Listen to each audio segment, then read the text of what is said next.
People like to measure their progress by looking at others. We tell ourselves we're just staying motivated, just checking where we stand. But this constant comparison slowly poisons our happiness. In today's world of social media highlight reels and everyone's perfect achievements, it's easier than ever to feel like you're falling behind without even realizing it. But here's the truth. You're not in the same race. The one who runs their own race finds fulfillment, and the one who keeps looking sideways never reaches their destination. This story will show you the race you were never supposed to win. Once upon a time, in a prestigious school, lived a student named Rohan. He was smart, hardworking, and talented, but he had one destructive habit. He constantly compared himself to everyone around him. If a classmate scored higher, Rohan felt like a failure. If a friend got praised, Rohan felt invisible. If someone else succeeded, Rohan felt left behind. His eyes were always on others, never on his own journey. Why is she so much better at math than me, he would think. How did he finish the project so fast? Why does everyone seem to have it figured out except me? This comparison drained all his joy.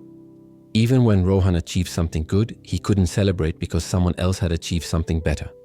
His accomplishments felt worthless because they weren't the best. His confidence crumbled. His motivation disappeared. He became anxious, bitter, and exhausted from constantly measuring himself against others. One day, his teacher noticed Rohan sitting alone, looking defeated after receiving a good grade, 90%. Instead of being happy, he was staring at his friend who had scored 95. The teacher, a wise woman named Mrs. Sharma, sat beside him. "Rohan, you scored well. Why do you look so sad?" "Because I'm not the best," Rohan replied bitterly. "No matter what I do, someone is always ahead of me. I'm tired of losing." Mrs. Sharma looked at him thoughtfully. "Come with me tomorrow morning. I want to show you something that will change how you see this forever." The next morning, Rohan met Mrs. Sharma at the school's running track. To his surprise, 5 other students were there too, all different ages, sizes, and abilities. "Today you're all going to run," Mrs. Sharma announced, "but each of you will run a different race." She gave each student different instructions. The youngest student had to run 1 lap. 2 students had to run 2 laps. Rohan had to run 3 laps. 2 older students had to run 5 laps. "But that's not fair," Rohan protested. "We're not running the same distance." "Exactly," Mrs. Sharma said with a knowing smile. "Now run. And Rohan, I want you to watch everyone else while you run." The whistle blew. Everyone started running. Rohan began his 3 laps, but his eyes were on everyone else. The youngest student finished first, 1 lap done. Rohan felt frustrated. "I'm so slow," he thought. Then the 2 students running 2 laps finished. Rohan was still going.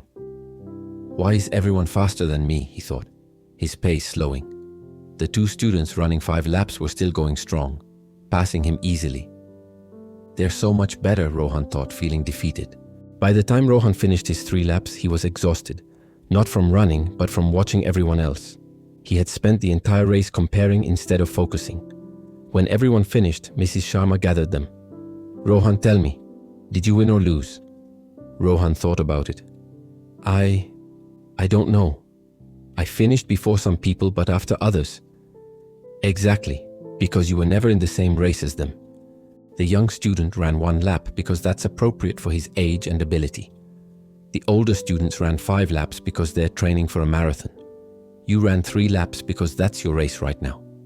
She looked directly into his eyes. "But you didn't run your best race, did you? Do you know why?" Rohan shook his head. "Because you spent the entire race looking at everyone else instead of running your own. You slowed down when others finished before you. You felt bad when others passed you. You were so busy comparing that you forgot to actually run." Rohan felt the truth of her words sink in. Mrs. Sharma continued, "Life is not one race, Rohan. Everyone has different starting points, different distances, different obstacles, different destinations. Your classmate who scored 95? She's running a different race than you. Her strengths, her challenges, her journey, it's all different. When you compare your lap 3 to someone else's lap 1, you're not being fair to yourself. When you compare your lap 3 to someone else's lap 5, you're destroying your confidence." She placed a hand on his shoulder. "The only person you should compare yourself to is who you were yesterday. That's your real race. Are you better than yesterday's Rohan? That's the only question that matters." Rohan stood silently on that track, tears in his eyes. For the first time, he understood. He had been running sideways his whole life, watching others instead of moving forward. From that day on, everything changed. When classmates succeeded, Rohan learned to genuinely celebrate them. They weren't his competition. When he achieved something, he measured it against his own past, not others' present. He started keeping a journal. Each week he wrote one thing he had improved, not compared to others, but compared to himself. The progress was slow but real. His anxiety faded. His joy returned. Ironically, when he stopped comparing, his performance actually improved because he was finally focused on his own growth.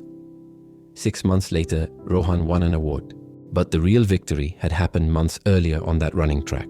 The day he stopped running everyone else's race and started running his own.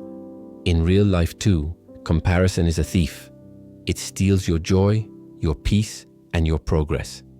Everyone's journey is different. Different timing, different challenges, different purposes. Your only competition is the person you were yesterday. Here's what you can do starting today. First, stop checking what others are doing. Unfollow accounts that make you feel inadequate.